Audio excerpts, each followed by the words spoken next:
World Menopause Day. Webinar recording hosted by the Alliance and Scottish Government. Hi everybody, I am Jennifer Stewart from the Health and Social Care Alliance Scotland, and I'm going to be chairing this World Menopause Day webinar. So just to set a little bit of context just at the start, so this webinar falls within a series of information sessions that we've been running alongside the Scottish Government on women's health and in support of the Women's Health Plan. So we've done a number of these in the past focused on menopause. They're available on our YouTube channel. So if you didn't catch them before, you can go back and you can watch these. But we've also done ones on other topics. So menstruation, pelvic health was a recent one. And with these sessions, our real aim is to raise awareness of subject areas of women's health and women's health kind of across the life course, but particularly from a perspective of information sharing, of stigma, kind of challenging stigma, challenging myth that does still surround some of these areas. So with this session, we're turning obviously our attention again to menopause, and that's because tomorrow is World Menopause Day. So we're getting in there a day early. So yeah, the 18th of October, World Menopause Day every year. And from the engagement that we do with women and from speaking with the partners we work with and the organisations that we work with, we know that although information about menopause is much more widespread, and that discussions about menopause are definitely happening a lot more kind of openly, women still have questions, they still have maybe some concerns, and it's important to continue to raise awareness so that everybody can get the support that they need when they need it. So we'll be focusing on really empowering women through the menopause. We know that it's important for women to feel informed, so that they know what to expect, and they feel confident as a result in seeking that support that I spoke about. So we'll be looking at menopause signs and symptoms, treatment options, and then importantly, how to talk to your GP as well about menopause if you've got any concerns. So we've got some fab speakers to kind of cover that. So we've got Dr Kay McAllister and Dr Sigi Joseph, and I'll introduce them a little bit in detail when it comes to their presentation. So I think that's enough from me. So I'm going to pass us over to our first presenter. So that's Dr Kay McAllister. So Kay is consultant in sexual and reproductive health at Sandyford Sexual Health Services in NHS Glasgow. She's the clinical lead for gynecology and menopause services there, and a menopause trainer with the British Menopause Society. So does a lot of training in this topic. Kay is going to provide us with a really helpful overview of the menopause and perimenopause, and really explaining, why it happens, what are the common symptoms, and how can we manage these. So, Kay, I'm going to pass over to you. Thanks for joining us today. Thanks very much, Jen, for that. And what I'm going to do is I've got a wee presentation, so I'm just going to share my screen, and hopefully you should all see that in a wee minute. Okay. Yep, can see that. Great, thanks. Well, thanks very much, Jen, for asking me to speak today. It is World Menopause Day tomorrow. It's also a full moon tonight, so I'm not quite sure what that means for most of us with menopausal madness, and I include myself in that. So what we hope to do today is just cover, as Jen said, lots of aspects of the menopause. This is my usual declaration of interest slide. And throughout this presentation, just in line with the Women's Health Plan, I'll just refer to the term woman, she or herself. But obviously, we're all very much aware that menopause can affect a wide range of different people. What we're going to do is talk about the menopause, really why it happens, what the common symptoms are, what we can do about it, really what you can do yourself. And I think throughout this presentation, what I'm hoping to do is get over the message that it's really a sort of relationship between you and us as the medical profession. So it's not about us helping you for everything, and it's not about you helping you for everything. It's about us trying to do everything together so that we can all work together. And what we do know is that if you can get your body into the best possible state, and we can get your HRT if you want it into the best possible state, then together we can work together. And that's really what I'm hoping to do. So what I want to talk about really is, a lot of women want to know is, why does the menopause happen in the first place? So really, we all know about the average age of the menopause is 51, roughly, in the UK. So to have an average, that means half the women are below and half the women are above it. So the average is sort of 45 to 55 would be the normal range for us. But what we do know is that a lot of women are presenting much earlier than that. So really in their sort of late 30s, early 40s, they're starting to think they have some perimenopausal symptoms. So why does it happen? Well, really, it's all predetermined really before you were even born, because you're born, your ovaries have got follicles, and it's these follicles that go on to produce your eggs and your ovulation throughout your menstrual life. And so you're born with a set number of follicles in your ovary, and throughout your life, these follicles respond to the hormones from your brain coming down and causing your menstrual cycle. And then the follicles cause ovulation, and through time, the number of follicles gets less and less. And these follicles are responsible for producing the estrogen hormone. Now, if you are producing the estrogen hormone, you have symptoms that are controlled with the estrogen hormone. But as the number of follicles reduce, your estrogen levels gradually fall through time. And that's when we start to get our menopausal symptoms. Now, what causes these follicles to die off earlier? So things like, if you're a smoker, well, we know nicotine goes all round the body, so it can damage the follicles. So women who are smokers tend to have earlier menopauses.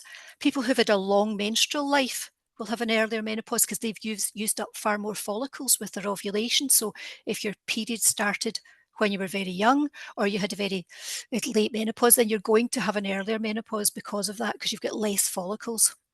If you've not had any children, you're going to maybe have a slightly earlier menopause because you've not had that 9 months of pregnancy when you weren't getting rid of your follicles with normal menstruation. Lots of different reasons why women have the menopausal age they have. And so it's really almost predetermined for a lot of women. So why does this matter? Why does it matter that our ovaries have stopped producing estrogen? And you're all on this call, so I'm sure you're all well aware of it. But actually, what happens with estrogen is there's estrogen receptors around our whole body, and therefore it affects many organ systems. It's not just about what maybe some public would think is it's just flushes and sweats and then it's all over with. But we have estrogen receptors everywhere. We have them in our joints, in our muscles, we have them in our vagina, in our vulva, so we have them in the lining of our blood vessels. So estrogen receptors are extremely important, and therefore the role of estrogen is really important. So what happens when the estrogen level starts to decline with the menopause? So we get, what I've said is, we get flushes and sweats. And that's the one, probably the main menopause symptom that everybody knows about. You know, everybody feels the heat, they get a bit hot, but it's not simply just about the flush or sweat. It's about the flushes and sweats affecting your sleep. And then you're shattered, you're trying to get up in the morning and you can't because you're so tired. It's like having a newborn baby, all this disturbed sleep, but expected to get up first thing in the morning and get to your work. And with that disturbed sleep comes the lethargy and the tiredness and the brain fog that we all know about. Also, with the reduction in the estrogen, what happens is your body tries to preserve the estrogen levels, and so it sends signals to your brain to actually stimulate the ovaries to try and produce more estrogen. And it's this mechanism that really causes all that stimulation to your ovaries, and therefore your menstrual cycle can sometimes become a bit erratic. Now, women would like to think that towards the menopause, your periods will just get lighter and lighter and further apart, and then they'll eventually stop. But because of this fight within your body to try and keep the estrogen levels high, what happens is that your menstrual cycle can sometimes get heavier and your cycles can get shorter. So people end up with this, what we call perimenopausal menorrhagia, where your periods get heavier and your shorter cycles, and that's really a lot of causes a lot of problem for some women. And then we've got the sort of non-specific things that women complain about. You know, the sort of joint aches and pains. Their skin gets all dry. Their hair starts to thin, and all these things again are related to the estrogen level. And then I don't need to tell you about the mood changes that happen with the menopause too. So some women get an exaggeration of their sort of PMS type symptoms, their premenstrual symptoms. So they get this sort of labile mood. They 1 minute they're crying, next minute they're happy. They have an anxiety, they've got an irritability, they're sort of short-tempered with people. And this might be a perimenopausal symptom, but it might be what we call an exaggeration of your PMS that can sometimes happen towards the menopause. But anxiety in itself is also a very typical menopausal symptom. And I don't mean an anxiety for major things. I mean an anxiety that you never had for tiny things like, you know, what to cook for the dinner tonight, things like that. Women just get anxious. They're waking up anxious during the night and they don't even know what they're anxious about, which is very distressing for them. So these are the kind of immediate menopausal symptoms, but also what we as doctors are concerned about are the long-term effects of the lack of estrogen in your body. And these don't necessarily give you symptoms at the start, but these are things that we're concerned about for any woman, especially if her menopause is earlier on in her life. So estrogen's good for your bones. It keeps your bones nice and thick. So there's an increased risk of osteoporosis or thinning of the bones after the menopause. There's also, women lose about 2% of their muscle mass each year after the menopause. So the menopause itself is what we call a sarcopenic event, which means that you start to lose muscle mass. And I'll come on to why that's important later. The big one that I think there's probably far more emphasis on now, and part of the Women's Health Plan, is about the cardiovascular health. And we do know, because estrogen for a long time doesn't get a good name as a hormone, and we think it's linked to clots in the leg and heart attacks and strokes. But actually, the estrogen that we have within our own bodies is very protective against cardiovascular disease. And until we reach the menopause, actually we're protected from that far more than men are. And then after the menopause, well, most of us know things do go a bit haywire. Do you know that our body shape changes? So we have this central deposition of fat around our tummy. We sort of lose the fat elsewhere that we used to have in our body. And there is a definite change in body shape that occurs with the menopause. And that doesn't matter at what age you have your menopause. And the other long-term effect of lack of estrogen is the genitourinary syndrome of the menopause, which is what we all know about as the vaginal dryness, because the cells in the vulva and the vagina lack the estrogen, and without the estrogen, the cell layer gets a bit thinner, it doesn't produce its own moisture, and it doesn't have the same amount of collagen, which means things are very dry and irritable and they're not as stretchy. So we end up with things like urinary incontinence, vaginal dryness, and perhaps painful intercourse because of that. What we perceive are frequent urinary tract infections, and then weakening of the pelvic floor, so perhaps the start of a prolapse. So how do we diagnose the menopause? Because women they want to know if they've got their menopause or not, but usually we don't need to diagnose it. We go by your age. If you're over the age of 45, you're in the correct age range, you've got some symptoms, we don't need to do a blood test because we know you're perimenopausal. So when would your GP perhaps want to do a blood test? And that's if you were under the age of 45, and definitely if you were under the age of 40, because we want to know if you definitely are perimenopausal. But there are some other blood tests that your GP or practice nurse may want to do as well. If you've got flushes and sweats or tiredness, they may want to look at your thyroid function. We want to see if you're anemic. So in itself, the average, if I want to use that phrase, perimenopausal patient doesn't need blood tests. We work by your symptoms. Why, excuse me, why is it important about the menopause? Why is there such a big deal about it, apart from all the symptoms that we have? And it's because we know that these effects, that the cardiovascular effects that happen and the bone effects that happen with the menopause really contribute to the morbidity and the mortality. The morbidity being the ill health that we can suffer for the rest of our life if we don't correct these things with the menopause. Now, in 2015, the number of under 15s in the world was double the number of over 60s.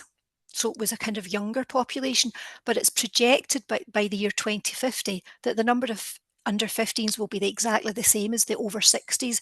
So we are an ageing population. Now, what we also know is that if we look at the deaths in the UK under the age of 65, a third of them are due to heart attacks and strokes. And a lot of that is due to because of the increased cardiovascular risk that women gain at the time of the menopause. And about a fifth, 20%, are due to cancers, but the majority, half of them, are heart attacks and strokes. So what can you do? What can we do ourselves as women to help ourselves? And what we have to do is think about our lifestyle. So is your BMI, your body mass index, normal? Do you smoke? Do you take regular exercise? And then what's your diet really like? And can you change any of your life stressors? Now, there's a lot of life stressors we just can't change. We're just at that age, aren't we? We've maybe got teenage children, elderly parents, busy in our job. But think about the things that are causing your stress and anxiety, and then start to see what you can offload on other people. Ask for help. So what can you do to manage your symptoms? As I said earlier, look at the what we call modifiable risk factors, because they're things that you can modify. Unfortunately, we can't modify them for you. Look at your diet, your smoking. We know that things that cause more flushes and sweats, alcohol, caffeine, smoking, lack of exercise, all these things increase the number of flushes and sweats that a woman have. And equally, relaxation techniques, Pilates, yoga, breathing exercises, we know reduce the number of flushes and sweats that a woman has. The British Menopause Society would say that first line treatment that you should consider CBT, which is cognitive behaviour therapy. And that's quite hard to access in the NHS. There are lots long waiting lists. But if you look over to the right there on that slide, you see the Women's Health Concern fact sheets. Now, the Women's Health Concern is the patient arm of the British Menopause Society, and they have a whole list of fact sheets. I've just given you a list of some examples there, and they have one on CBT. Now, CBT won't stop your flushes and sweats, but what it will do is help you cope with them better. So it's worth giving that a read. And also there's the NHS Inform link there for you. So if you look at the next slide, why is it important, this lack of estrogen? And we go back to the sort of cardiovascular risk. And as I said earlier, there's this change in body shape that happens at the time of the menopause. And there's an increase in what we call the bad cholesterol, the LDL, and then there's a reduction in your good cholesterol, the HDL cholesterol. And if you look at this little graph, you can see that in women there in red, and for every age range, the women have a slightly lower cardiovascular risks than men, less heart attacks and strokes, until you get to sort of the perimenopausal age. And then you see the women overshoot the men. So by the time we get to our menopausal ages, we have more heart attacks and strokes than men because we've lost that protective effect of estrogen. If we look at the next slide, these are the risk factors for cardiovascular disease, and these risk factors on the left account for over 90% of the incidence of heart attacks and strokes in the UK. And if you look down that list, you can see that the majority of them are modifiable risk factors that we can modify ourselves. So moving on to the next slide, just about flushes and sweats. Obvious things, aren't they? Sort of wear layers, but some women don't. In winter they wear a thick jumper, but actually if you get too hot you can't take that jumper off. So think about wearing a thin layer, maybe just a wee vest top, then a blouse, and then maybe a cardigan, and it's easier to take layers off, especially if you're in the workplace. But other things that we know cause flushes and sweats is if you increase your core body temperature, so avoid hot drinks, spicy foods, things like that. There are other things that you can do for flushes and sweats, homeopathy, acupuncture, reflexology. They've all been shown to have a placebo effect to reduce the number of flushes and sweats. Now, placebo just means that there is an effect, but it hasn't been shown in clinical trials to be effective. But that placebo effect's about 40%. So therefore, it's worthwhile trying any of these measures if they work for you. The next slide, talking about sleep. Sleep is really important for all of us, and there's again, it's about your lifestyle modification, and there's lots of different things that you can do, and your GP can help you with this, about sleep hygiene and how to correct your bad behaviours, like looking at your phone when you're in your bed, things like that, not having caffeine after midday. And there is a link there at the bottom to the Sleepio app. Now, the Sleepio app is free in the NHS, so you'll get access that through the NHS Inform website. The next slide, looking at physical activity. I know it's easy to sit here and say, oh yes, we all need to exercise more. But actually we do need to exercise more because it reduces our stress levels. And if our stress levels are reduced, we will not have the same number of flushes and sweats. It will improve our sleep and our mood. And we know that women who exercise have far less flushes and sweats. Of course, there's also the added cardiovascular benefit if you undertake regular exercise. And if you look at that table on the left there, this is about reducing the morbidity and the mortality if we exercise. So overall, if you look at the top line, there's a 30% reduction in mortality and death if you exercise regularly. But actually, what's just as important, if you go to the second line down, there's a 66% reduction in bone fractures if you exercise regularly. Now, why is that? Because every time you exercise, you're putting pressure on your skeleton, on your bone, and that sends little shock waves up through your skeleton, and therefore it thickens, it promotes the skeleton to be thickened and your bone to be thickened. So if we look at the next slide, exercise is not, there's different types of exercise, but it's really important to do all three types of exercise. We want the first one to keep you fit, and that's for your cardiovascular fitness. Now, the walk to talk, not to sing rule is that you should be able to exercise enough that you're out of breath. So even if it's a brisk walk, but you can still chat to your friend. But if you can't sing, we don't want you to. If you can sing, then you're not exercising enough. You're not getting breathless enough. The other one is about the strength, about your muscle mass, and that's about going back to the menopause, losing your muscle mass. So therefore you have to work your muscles to improve the muscle tone and the strength of the muscles, because if your muscles are stronger, they will support your joints better. If your joints are better, you're not going to fall as much, and therefore you will not break as many bones.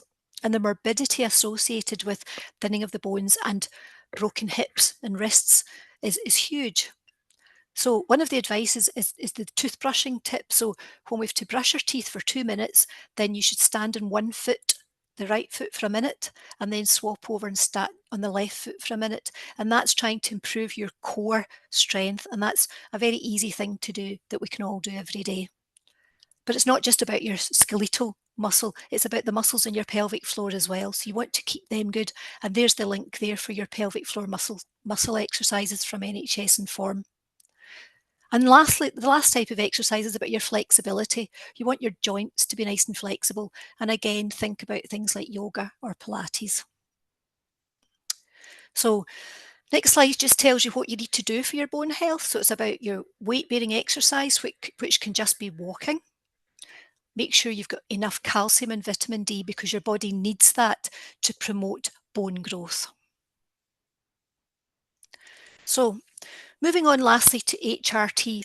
Now the World Menopause Day today has a different theme each year, and this year the theme is on HRT, which I think is really good, because we all know that HRT's had a lot of bad press over the years, and there was a few documentaries that would perhaps suggest that HRT hasn't been used correctly, and that would worry a lot of you. But what we've got to remember is that HRT, there's so many benefits to it. Apart from the symptom control of the flushes and sweats, it can help your vaginal dryness, it can improve your anxiety symptoms, and obviously the main one, the osteoporosis and your fracture risk. What women worry about, and we as clinicians too, is that the risks from breast cancer, your risk of heart attacks and strokes, or your risk from HRT from clots like DVTs in your legs.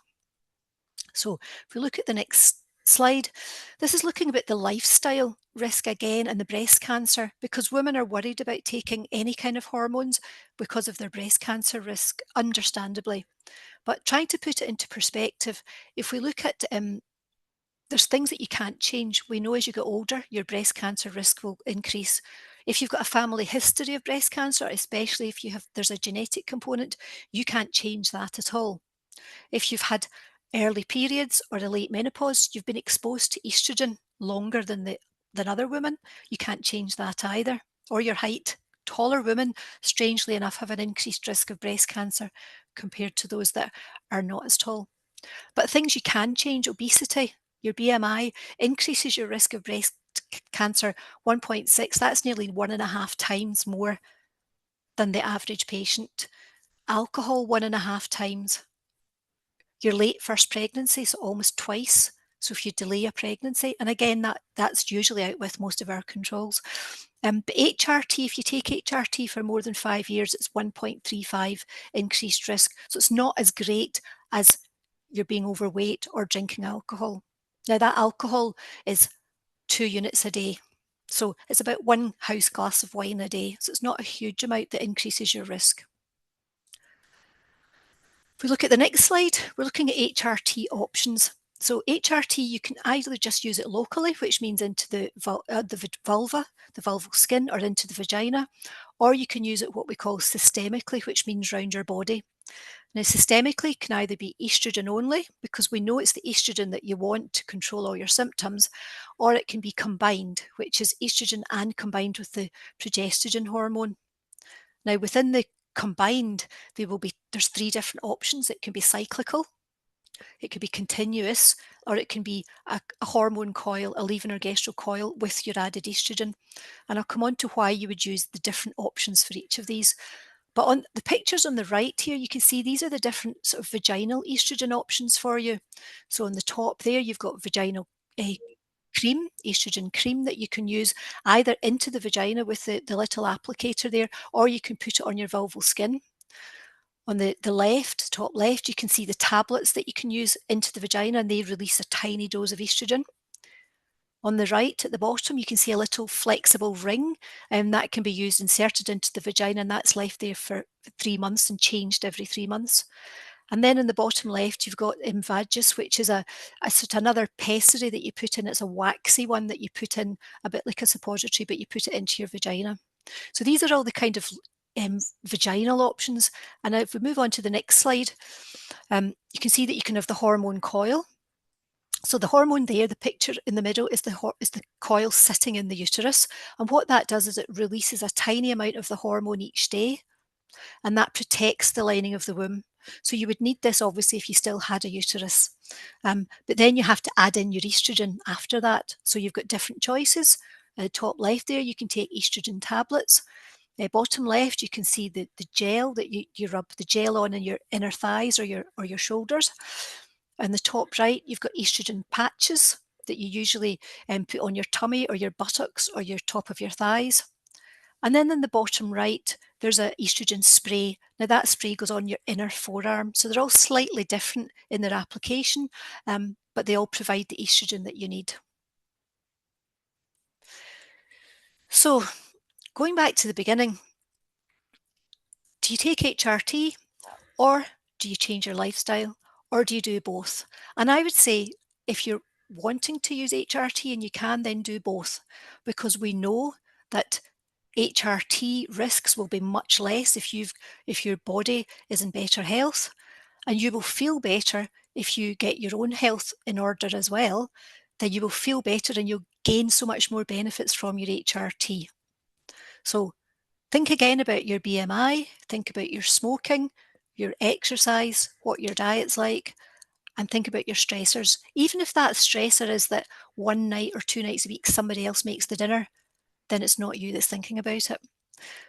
But to start your HRT, what you want to do is speak to your practice nurse or your GP. So what I'm going to do is hand over to Sigi, and hopefully she will talk you through that process. Thank you so much, Kay.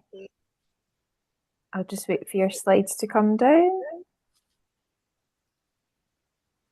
Amazing. Thank you so much. That was so helpful.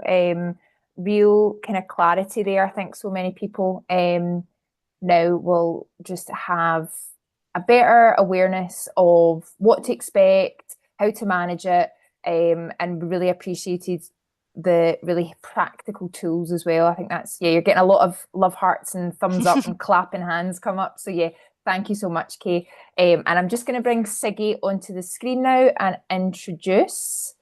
So yes, so our final speaker is Dr Sigi Joseph. So Sigi is a GP partner and trainer at Pathead Medical Practice within NHS Lothian. And she's worked in clinical education for 20 years, teaching GPs and allied professionals in subjects related to primary care. And she's also an elected member of the RCGP.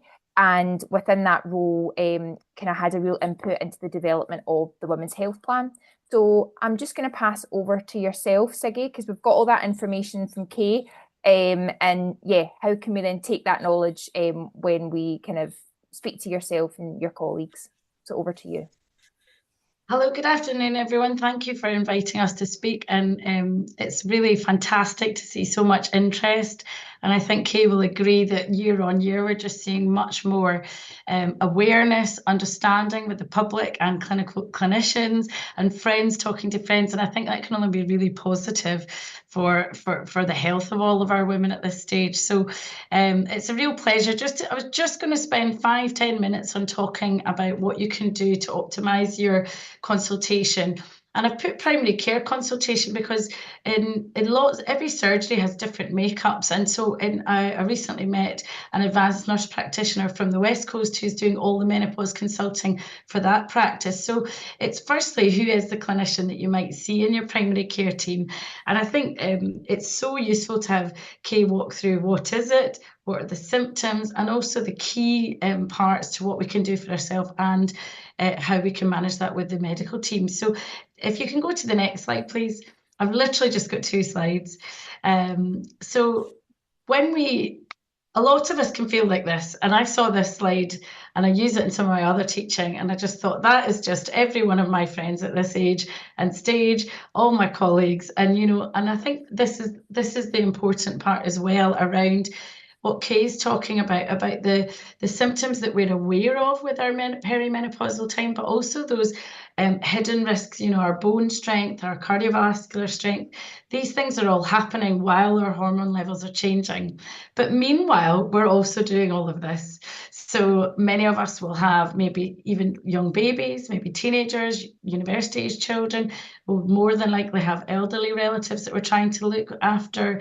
We could quite often be very senior or trying to get more senior within a job, or having long shift patterns to juggle and manage, all the life admin that we have to do. And so often, by the time I see a patient, I feel like they've been really struggling for quite a long time, and they've thought, oh, I'm super anxious about that, but I'll just ignore it, and then I'm not sleeping well, but I'll just keep going. And I think, dare I say, I think women are incredibly strong at just keeping going with quite a lot of symptoms.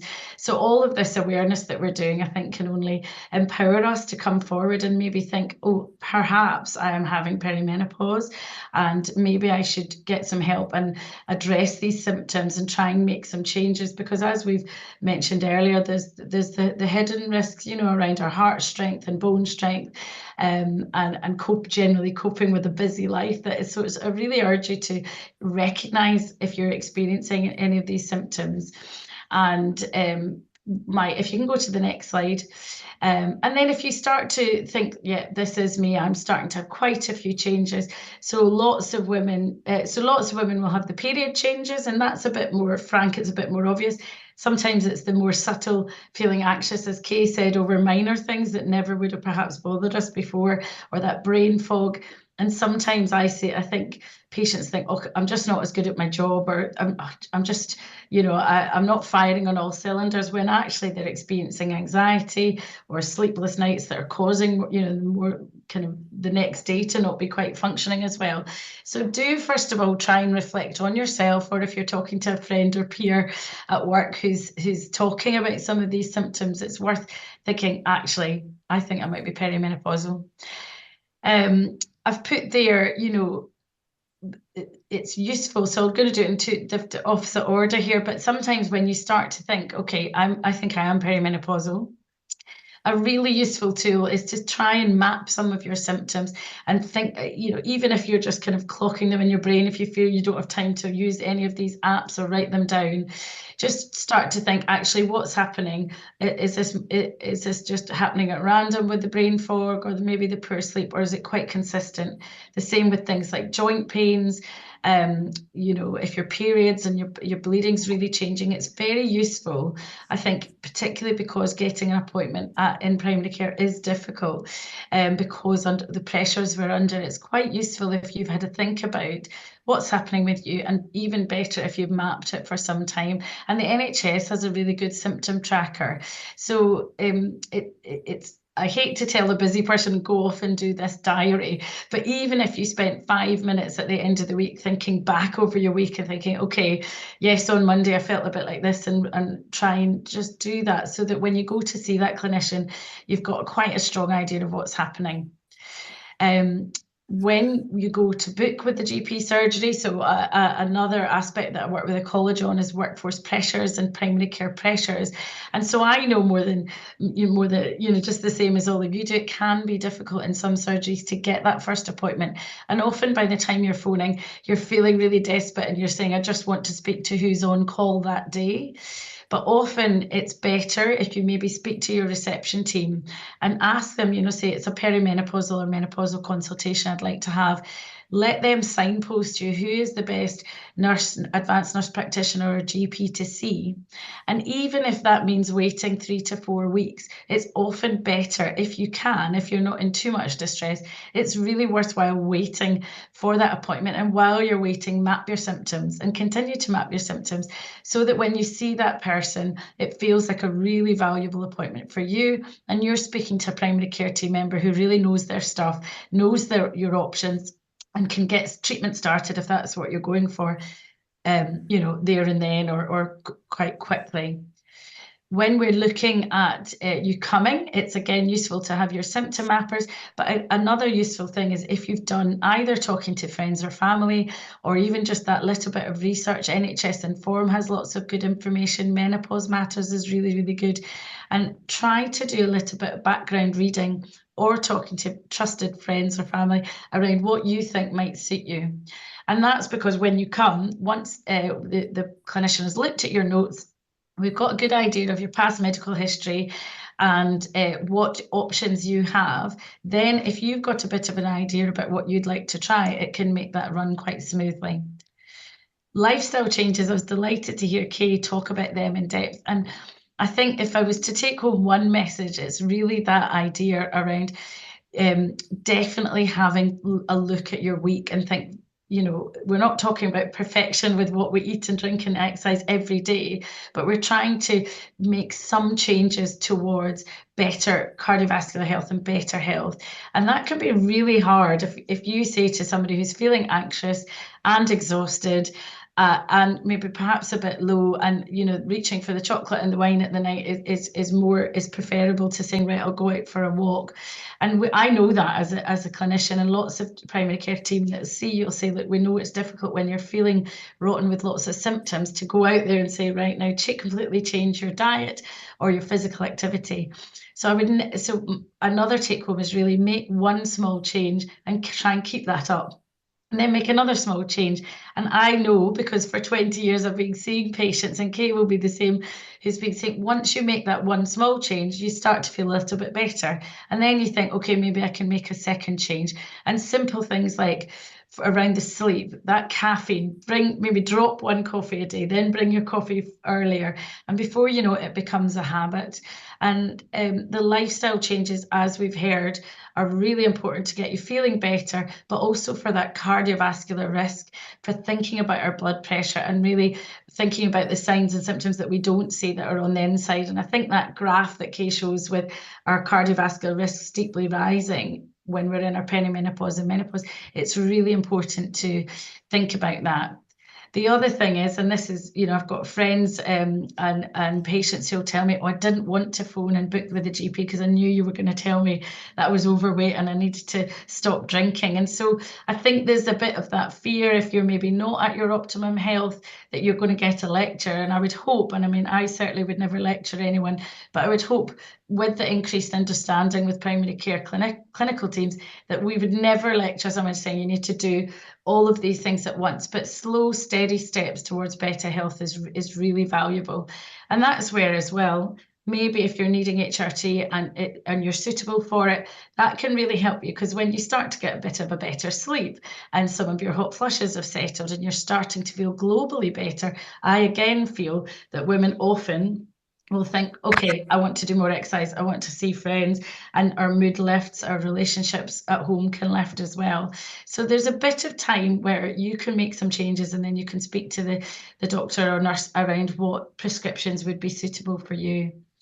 When you meet your GP, you know, we would have your past history and medical history on your notes, which usually do a blood pressure, talk to you a bit about lifestyle, and then look at your prescriptions.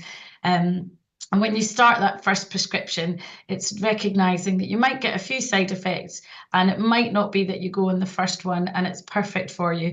Often there's a bit of tweaking, and usually I would start someone on a dose that's suitable for them and then review them around the 3-month mark, perhaps 3 months later. And then if they're absolutely fine and stable, they might go to yearly. So some women will find a balance with their HRT that suits them straight away, and others will need a little bit more tweaking as they go. And that's where the patience factor comes in, and realizing it, you know, it's not a, you know, it will take time for the HRT to get optimized and to get you feeling better. So while we're doing that, all of these lifestyle changes can be really, really helpful.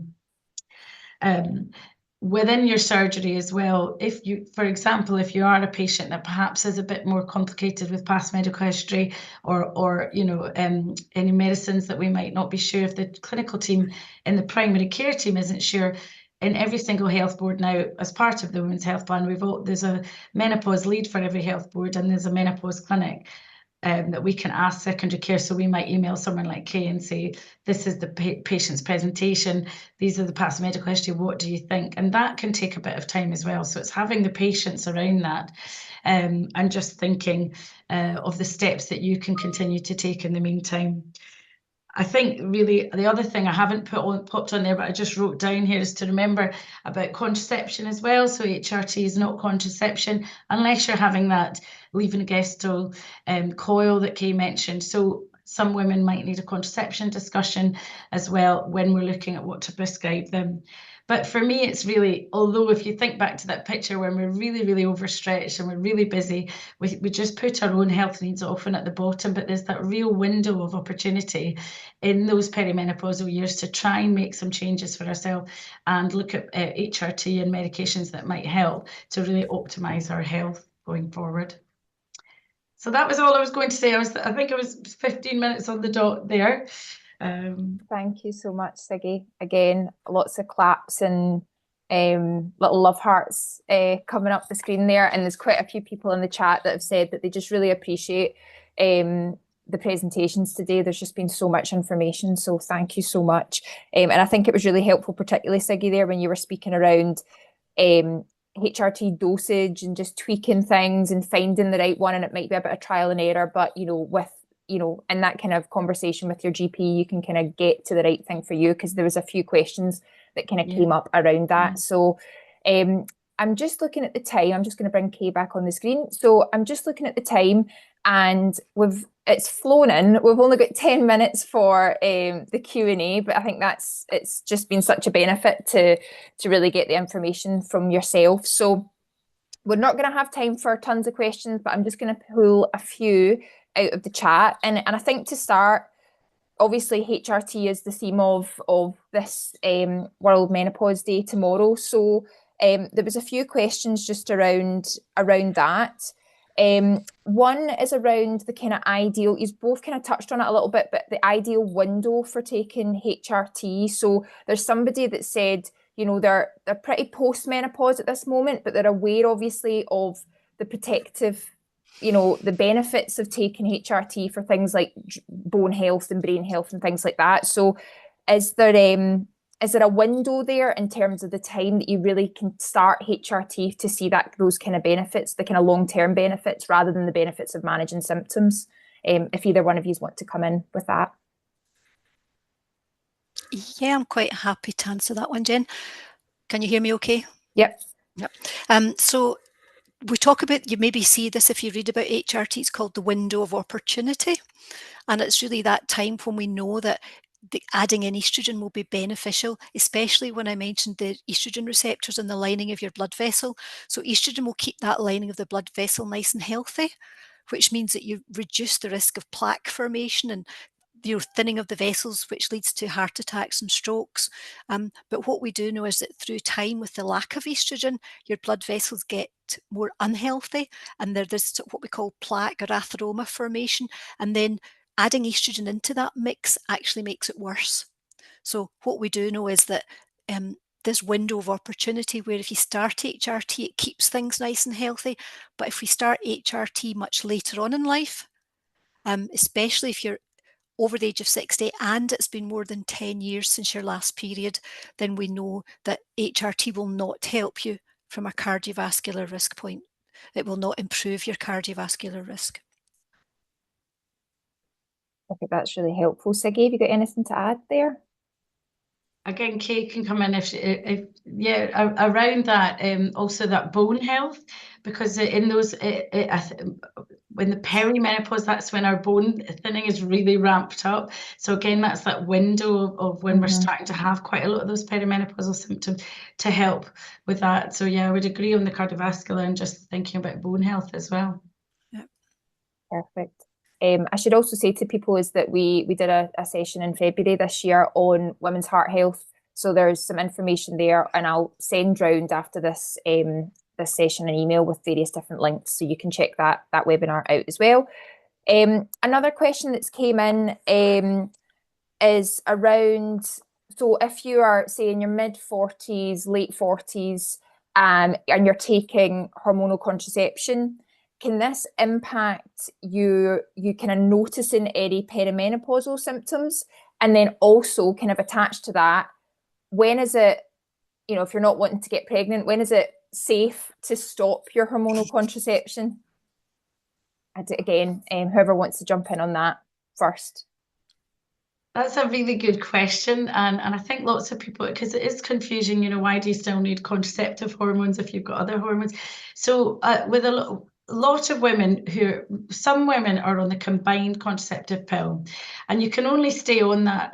We used to traditionally tell GPs, get everyone off the combined pill in their 30s, but we know now if you've got no other risk factors, you can take it up till the age of 50.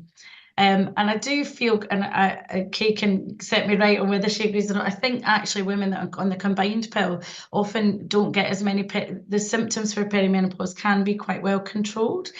But I don't think the contraception itself masks symptoms. So if you're on, if you've just got the Mirena coil, for example, you might still experience perimenopausal symptoms, or the progesterone-only pill, you will still experience them. But certainly with the combined pill, it can help with some perimenopausal symptoms.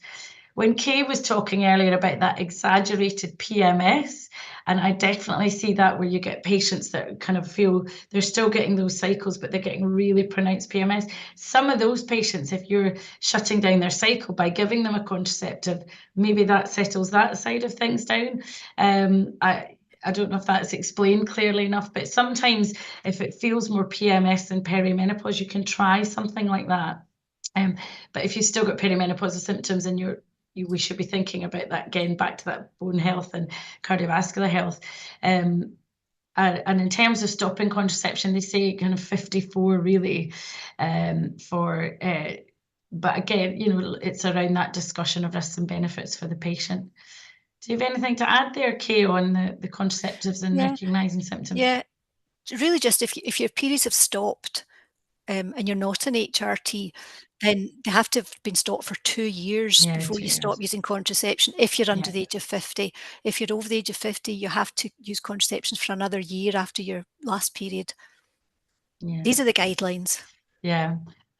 Sometimes you can do some blood testing on those patients, but I think it's just checking on the guidelines for what age you are and when your last menstrual period was before we give that advice. Perfect. No, that's really helpful. And yeah, that'll clear up a few questions that a few people had. I'm very conscious of time, so I'm afraid I'm only going to be able to take one more question, and I'm really sorry because I know that there's a lot popping off, but please rewatch this video when we send round the recording, because I see people questioning things around bone health, and I know that we spoke about, you know, exercise and things like that that can have a kind of preventive effect there. But the last question I'm going to ask is a little bit around brain fog. There's a few things coming in around that. So a few people have asked specifically, I mean, Kay, you spoke about, you know, often that's lack of sleep and things like that that can really impact brain fog.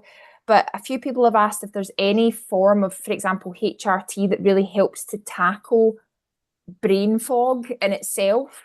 And also, what really are we talking about when we talk about brain fog? I think it's a very kind of catch-all term. But for people that might not experience brain fog and they want to support, say, for example, employees or somebody that are talking about their brain fog, what does that actually mean and how can they support them?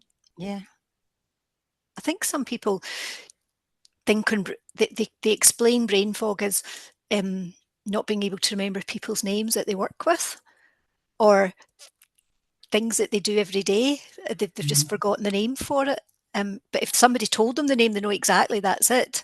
So they've got to get it confused with, they think it's dementia. A lot of women worry that they're having early onset dementia because they can't remember things.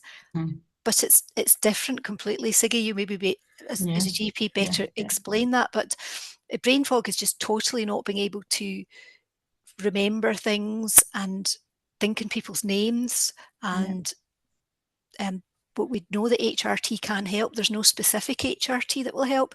And for some patients, starting HRT doesn't help their brain fog for a while. I'm afraid so.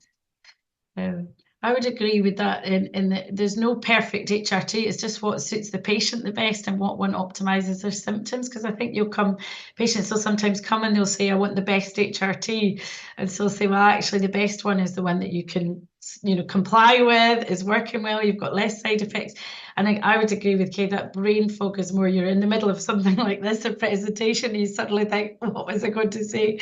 Or you forget someone's name suddenly, and it can be distressing, and you can see why then in the workplace people lose confidence and they maybe hang back from going for promotions or even leave their jobs. So I think that the more recognition and awareness that we can have around that as a symptom and just, you know, as the stage of life, it's important. And again, in the workplace, you know, support for that. Great. No, thank you so much. I'm afraid we could talk about this for hours and hours, but I'm afraid I'm going to have to wrap us up. Thank you so much, Kay. Thank you so much, Sigi, for those incredible presentations. There's so much information packed into them. Thank you also to Jackie and Helen for interpreting for us throughout that, and to also the Scottish Government's Women's Health Plan team who supported this session. For more information, see the links in the description box below.